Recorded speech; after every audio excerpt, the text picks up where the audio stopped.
Video like जरूर कर लीजिए और ऐसे वीडियो लगातार फ्री में पाने के लिए चैनल को तुरंत सब्सक्राइब कर लीजिए और बेल आइकन को जरूर टैप कर लीजिए ताकि आगे भी सारे वीडियो आपको मिलते रहे। यूट्यूब में फॉलो करते हैं तो प्लीज ये वाला फ्री टेलीग्राम चैनल जरूर ज्वाइन कर लीजिएगा। सारे नोटिफिकेशन सारे अपडेट यहीं पे आते हैं, ध्यान रखिए। दोस्तों, मैं Kirti Goyal study for civil service में आप सभी का स्वागत करती हूँ।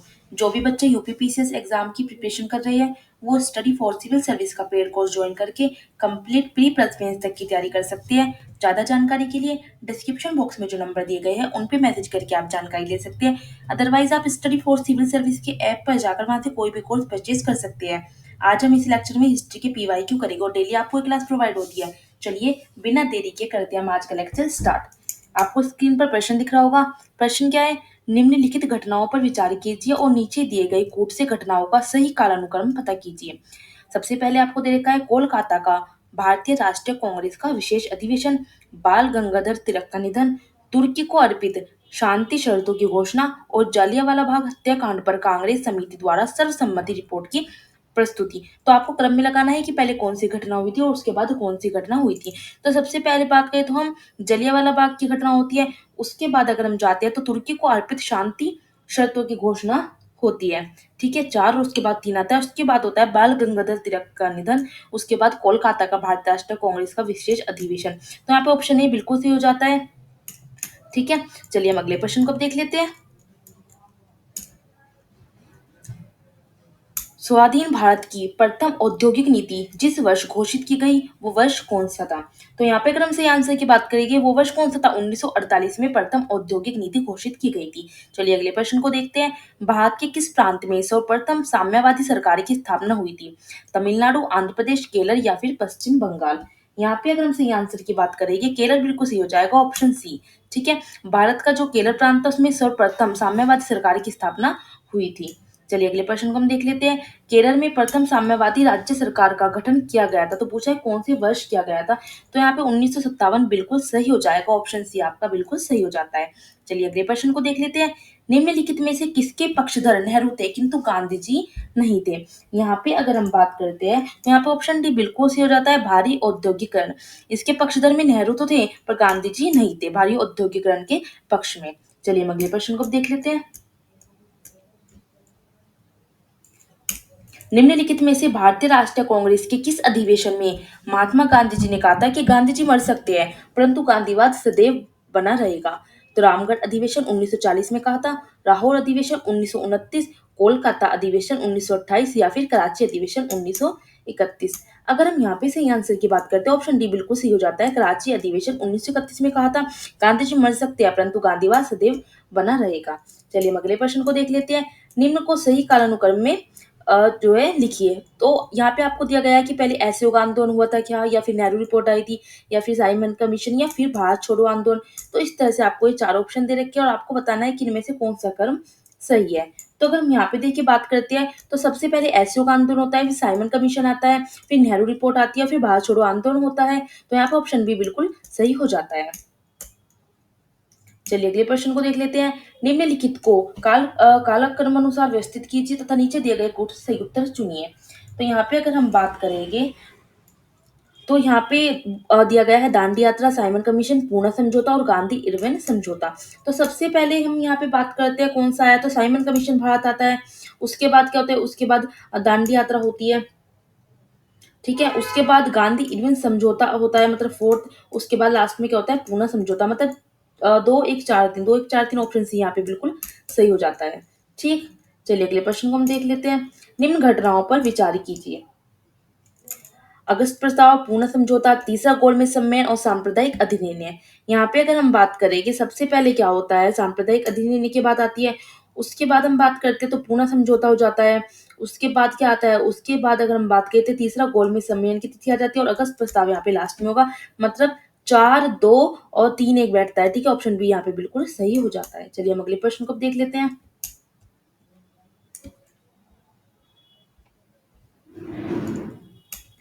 निम्न घटनाओं को उनके कालक्रम अनुसार व्यवस्थित करें और अपना उत्तर दिए गए कूट की सहायता से चुनिए। वही आपको 4 दे रखी है। अंतरिम सरकार का गठन कब हुआ, कैबिनेट मिशन कब पहुंचना, इन सब के सना आपको जो है कमेंट्स में मुझे लिख के बताने हैं, तभी आपको याद होगा कि कौन सा कब हुआ था। ठीक है, मुस्लिम लीग द्वारा सीधी कार्रवाई का प्रारंभ या फिर जिन्ना द्वारा शिमला कॉन्फ्रेंस को विध्वंस करना। तो यहाँ पे आपको बताना है, क्रम से लगाना है, तो कौन सा आंसर यहाँ पे सही हो जाएगा।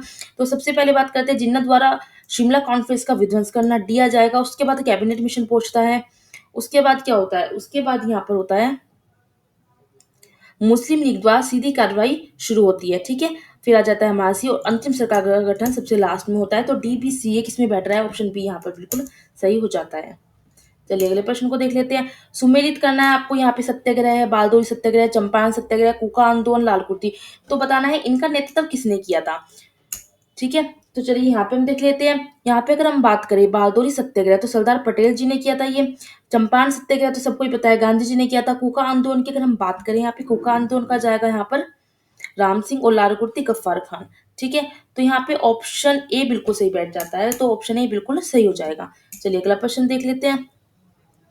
सूची 1 को सूची 2 से मिलाना है, वही यहाँ पे आंदोलन, और बताना है इसका नेतृत्व किसने किया था।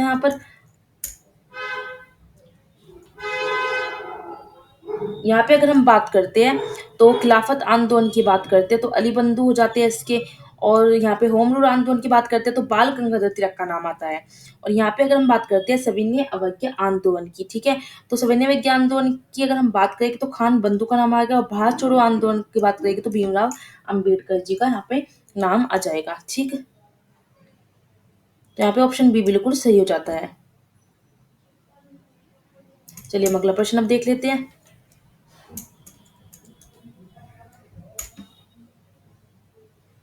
देखिए यहाँ पे पूछा है, निम्नलिखित में से कौन है सही सुमेलित नहीं है। आपको क्वेश्चन बहुत अच्छे से पढ़ना है, पूछा है कौन सा सुमेलित नहीं है। तो यहाँ पे बात करें मोतीलाल नेहरू की, जो नेहरू रिपोर्ट है बिल्कुल सही है, नेहरू रिपोर्ट दी थी उन्होंने। महात्मा गांधी चंपारण आंदोलन से बिल्कुल सही है। और सुभाष चंद्र बोस फॉरवर्ड ब्लॉक से, ये भी बिल्कुल सही है। एम ए जिन्ना खिलाफत आंदोलन, ये यहाँ पे बिल्कुल गलत हो जाएगा। और आपसे पूछा है कि कौन सा जो है सुमेलित नहीं है, सुमेलित ये नहीं है, तो यहाँ पे ये आंसर सही हो जाएगा, ऑप्शन डी, ठीक। चलिए अगले प्रश्न को देखते हैं। सूची 1 को सूची वही 2 से मिलाना है। तो यहाँ पे अगर हम बात करते हैं विनोबा भावे जी की बात करते हैं तो व्यक्तिगत सत्याग्रह से रिलेटेड हो जाते हैं। बाल गंगाधर तिलक होम रूल आंदोलन से हो जाते हैं। अरुणा आसफ अली भारत छोड़ो आंदोलन से। और सरोजिनी नायडू किससे संबंधित है, दर्शना रेड से संबंधित है। तो यहाँ पे अगर हम बात करते हैं तो कौन सा सही हो जाता है, तो यहाँ पे ऑप्शन ए बिल्कुल सही हो जाता है। चलिए हम अगले प्रश्न को देख लेते हैं। सूची 1 को वही सूची 2 से मिलाना है। ऐसे क्वेश्चन पीछे सबसे ज्यादा पूछता है। होम रूल आंदोलन की यहाँ पे बात करें, मैंने आपको कई बार बताया है, होम रूल आंदोलन की बात आती है तो एनी बेसेंट और बाल गंगाधर तिलक का नाम आता है। बारदोली सत्याग्रह की बात करें, बारदोली सत्याग्रह कब हुआ था, तो यहाँ पे अगर हम बारदोली सत्याग्रह की बात करते हैं तो यहाँ पे वल्लभ भाई पटेल जी का नाम आता है। और असहयोग आंदोलन की अगर हम बात करते हैं तो महात्मा गांधी जी का नाम आता है। स्वराज पार्टी का निर्माण तो सी आर दास का यहाँ पे नाम आता है। तो यहाँ पे अगर हम बात करते हैं तो ऑप्शन बी यहाँ पे बिल्कुल सही हो जाता है। चलिए हम अगले प्रश्न को अब देख लेते हैं। अगला प्रश्न,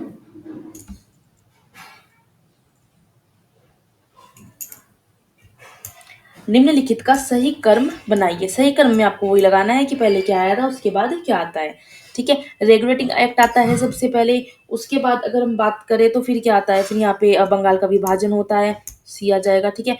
उसके बाद क्या होता है, उसके बाद जो है यहाँ पे अगर हम देखें तो यहाँ पे मुस्लिम लीग की फिर स्थापना होती है। फिर सूरत की फूट तो सबसे लास्ट में आती है। तो मतलब ए सी डी भी बैठता है। तो ऑप्शन बी यहाँ पे बिल्कुल सही हो जाता है। चलिए हम अगले प्रश्न को अब देख लेते हैं। आपको थोड़ा सा याद रखना है, ठीक है। और ये मुझे आपको कमेंट्स में जरूर बताने हैं कि रेगुलेटिंग एक्ट कब आया था, सूरत की फूट कब आई थी। ये आपने पढ़े होगे, अगर आपने घटना चक्र पढ़ा है तो आप इजीली कर लोगे, ठीक है। चलिए अगले प्रश्न को देखते हैं। राष्ट्रीय आंदोलन की निम्नलिखित घटनाएं हैं, तो इसमें भी आपको लगाना है क्रम से, ठीक है। तो चंपारण सत्याग्रह आ जाता है सबसे पहले। उसके बाद अगर हम बात करते हैं तो असहयोग आंदोलन आता है। और फिर दांडी मार्च और भारत छोड़ो आंदोलन सबसे लास्ट में है। तो मतलब ऑप्शन है यहाँ पर बिल्कुल सही हो जाएगा। चलिए हम अगले प्रश्न को देख लेते हैं। निम्नलिखित को सही तिथिवार क्रम में नीचे दिए गए कोड से चुनिए। तो यहाँ पे अगर हम बात करेंगे, ठीक है, तो सबसे पहले क्या आया था वही लगाना है। होम रूल आंदोलन जाएगा सबसे पहले। उसके बाद रॉयट एक्ट आता है।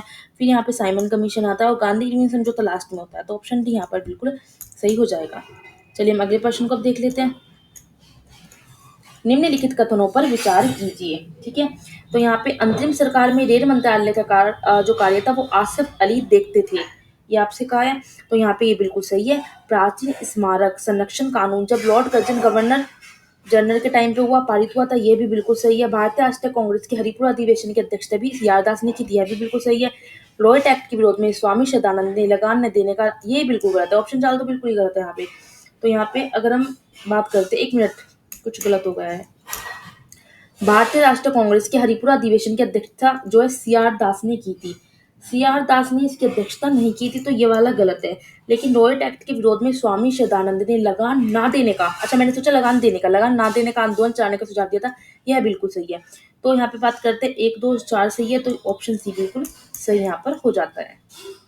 ठीक, चलिए हम अगले प्रश्न को देख लेते हैं। निम्नलिखित घटनाओं का सही कालक्रम क्या है? यहाँ पे कालक्रम की बात हो रही है, तो बंगाल विभाजन आता है सबसे पहले। ठीक है, उसके बाद क्या आता है? उसके बाद लखनऊ समझौता आता है। उसके बाद क्या आता है? उसके बाद आएगा लोएट अधिनियम होता है, और फिर यहाँ पे द्वैध शासन का प्रवर्तन बाद में होता है। तो 4, 1, 3, 2 इसमें बैठता है, ऑप्शन बी यहाँ पे बिल्कुल सही हो जाएगा। चलिए अगले प्रश्न को देखते हैं। निम्नलिखित घटनाओं को पढ़े। कोई आपको घटनाओं को बताना है, सबसे पहले कौन सी घटना होती है। तो सबसे पहले अगर हम बात करते हैं, लखनऊ का समझौता होता है। ठीक, उसके बाद अगर हम बात करें कि चंपारण सत्याग्रह आता है, फिर खिलाफत आंदोलन आता है, फिर आता है जलियांवाला बाग हत्याकांड, और लास्ट में खिलाफत आंदोलन। ठीक है, तो तीसरा जो है लास्ट में आएगा सबसे। याद रखना है खिलाफत आंदोलन तो बाद में हुआ था, तो ऑप्शन यहाँ पे अगर हम बात करते हैं, ए बिल्कुल सही हो जाता है। ठीक है, चलिए अगले प्रश्न हम अगली वीडियो में देखेंगे जब मैं नेक्स्ट लेक्चर लाऊंगी। इतने प्रश्न आप अच्छे से तैयारी कीजिए जितने भी मैंने आपको करा दिया है। नेक्स्ट लेक्चर में हम आगे के क्वेश्चन देखेंगे। देखिए अगर आपको PCS, RO, ARO, PEO, LTK, UPSI की कंप्लीट सिलेक्शन तक की तैयारी करनी है, तो आप स्टडी फॉर सिविल सर्विस का पेड कोर्स ज्वाइन करके कंप्लीट प्री और प्लस मेंस की तैयारी कर सकते हो। सिलेक्शन वाइज तैयारी कर सकते हैं आप। ठीक है, अगर आपने इनका पेड कोर्स ज्वाइन करके एग्जाम तक स्ट्रिक्टली फॉलो कर लिया, सिलेक्शन आराम से हो जाएगा, कट ऑफ आप आराम से निकाल सकते हो। आपको इनका बैच कैसे लेना है? आप स्टडी फॉर सिविल सर्विस का ऐप डाउनलोड कर सकते हो, या फिर आप ज्ञान सर एजुकेशन ऐप भी डाउनलोड कर सकते हो। 2 ऐप है हमारी। ठीक है, वहां से आप कोई से भी कोर्स परचेज कर सकते हो। और अगर आपको अन्य जानकारी चाहिए तो आप लोग डिस्क्रिप्शन बॉक्स में नंबर दिए गए हैं, उन पर मैसेज करके आप जानकारी ले सकते हो। अदरवाइज आपको स्क्रीन पर जो नंबर दिख रहे हैं ना, इन पे भी मैसेज करके आप जानकारी ले सकते हो। चलिए तो मिलते हैं हम नेक्स्ट लेक्चर में, तब तक कि आप अपनी पढ़ाई